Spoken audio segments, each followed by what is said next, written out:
پوری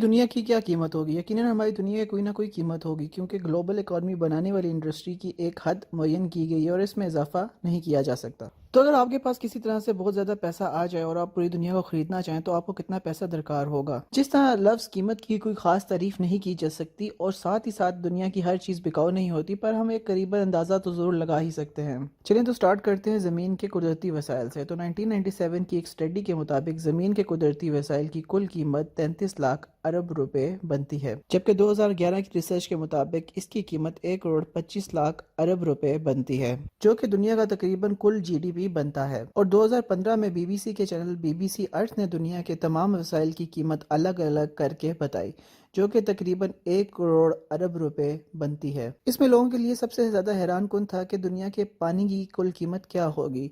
تو دنیا کے پانی کی کل قیمت 73 لاکھ ارب روپے بنائی گئی اور یہ سب سے مہنگی قدرتی وسائل میں سے تھی۔ اور پانی اپنی قیمت کو جسٹیفائی بھی کرتا ہے، کیونکہ درختوں کو اگنے کے لیے پانی چاہیے ہوتا ہے، جانوروں کو زندہ رہنے کے لیے پانی چاہیے ہوتا ہے، ہم پانی سے نہاتے پیتے اور کھانا بھی بناتے ہیں۔ پھر دوسرے نمبر پہ آئے ہمارے جنگلات اور درخت، جس کی کل قیمت 16 لاکھ ارب روپے لگائی گئی، پر جس طرح سے ہم ان کو کاٹ رہے ہیں یقیناً کچھ عرصے میں ان کی یہ قیمت نہیں رہے گی۔ دوسرے وسائل جو قیمتی ہیں ان میں مچھلیاں، پولن ٹرانسفر کرنے والے آرگنزم جیسے کہ مکھیاں آتی ہے۔ اسٹڈی نے ساتھ ساتھ کچھ پرجاتیوں کی قیمت بھی معین کی، جس کے مطابق پولر بیئر کی قیمت 6 لاکھ ارب روپے اور شارکس کی قیمت 94,000 ارب روپے رکھی گئی۔ ساتھ ہی ساتھ کچھ نیشنل پارکس کی قیمت بھی رکھی گئی، جس میں سب سے مہنگا پارک جو تھا وہ امریکہ کا یلو سٹون پارک تھا اور اس کی قیمت 54,000 ارب روپے رکھی گئی۔ نیشنل انڈسٹریز کی قیمت جب تعین کی گئی تو آئل انڈسٹری کی قیمت تقریباً 3,30,000 ارب روپے رکھی گئی، جبکہ کوئلہ 36,000 ارب روپے کا بنا، اور فلموں کی انڈسٹری کی قیمت تقریباً 36,000 ارب روپے بنی، جو کہ کوئلے کی قیمت کے ساتھ ساتھ بنی۔ پر انسانوں کی بنائی گئی چیزوں کی قیمت لگانا مشکل ہوتا ہے، کیونکہ جب ہم ان کو پروڈیوس کرتے ہیں تب ان کی پرائس اور کچھ پڑتی ہے، اور جب ہم ان کو سیل کرتے ہیں تو وہ کسی اور پرائس پہ کرتے ہیں۔ تو جو ان چیزوں کا تعین لگایا گیا وہ سیل پوائنٹ آف ویو سے لگایا گیا۔ تو دنیا میں استعمال ہونے والی چیزوں کی قیمت 78 لاکھ ارب روپیز لگائی گئی۔ پھر آتی ہے دنیا کے سٹاک مارکیٹس اور کیش کی ویلیو۔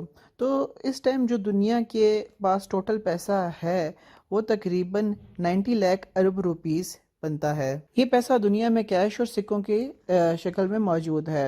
گولڈ کی قیمت تقریباً 7.7 لاکھ ارب روپیز لگائی گئی۔ دنیا کے سٹاک مارکیٹ کی قیمت تقریباً 73 لاکھ ارب روپے لگائی گئی اور جائیدادوں کی قیمت تقریباً 217 لاکھ ارب روپے لگائی گئی، جس میں گھریلو، زرعی اور انڈسٹریل جائیدادیں شامل ہیں۔ زمین کے معدنیات تقریباً 100 سے لے کے 125 لاکھ ارب روپے کے بیچ میں بنے۔ تو دنیا کو جس نے بھی خریدنا ہے وہ اپنی جیبیں کھلی رکھے۔ تو اس کو تھوڑا سا اور پیچیدہ کرتے ہیں اور آپ کو میں یہ بتاتا ہوں کہ اگر کسی بندے نے دنیا کو خریدنا ہے تو اس کا قرض بھی دینا ہوگا۔ اس ٹائم جو تقریباً لوگوں نے دنیا میں قرض لیا ہے اس کی تعداد ہے 215 لاکھ ارب روپے۔ ایک ایسٹرو فزک گریگ نے ایک آئیڈیا دیا کہ دنیا کو اگر ایلینز نے خریدنا ہے یا کسی بھی بندے نے خریدنا ہے تو اس کی قیمت کا اندازہ ارتھ کے سائز، میس، درجہ حرارت اور اس کی عمر سے لگایا جا سکتا ہے، اور اس کی قیمت جو اس نے لگائی وہ تھی $5 یعنی کہ 5 اور اس کے بعد 17 زیرو روپیز، یعنی 517 زیروز اینڈ روپیز۔ اس کو کسی طرح سے بھی بولنا بہت مشکل ہو رہا ہے، تو اس لیے اس کو توڑ کے بتا رہا ہوں 517 زیروز۔ امید کرتا ہوں آپ کو آج کی ویڈیو سے کچھ انفارمیشن ملی ہوگی۔ ایسی اور ویڈیوز دیکھنے کے لیے ہمارے یوٹیوب چینل کو سبسکرائب کریں۔ شکریہ، اللہ حافظ۔